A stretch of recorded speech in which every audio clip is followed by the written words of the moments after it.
رستم، پهلوانی که زمین زیر قدمش می‌لرزید. پایان هر نبرد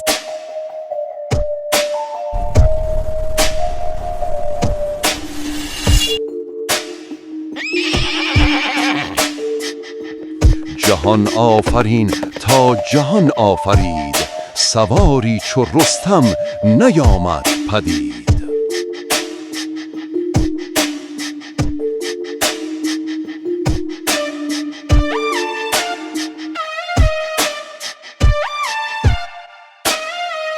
در سرزمین پهلوانان هنوز صدای گام‌های رستم می‌پیچد.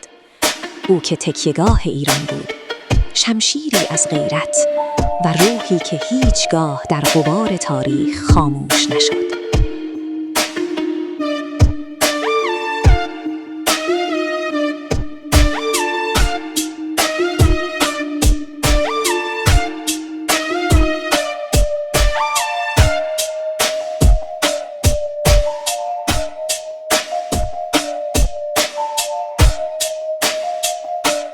این ویدیو تقدیم به تمام کسانی که هنوز به ریشه‌هایشان افتخار می‌کنند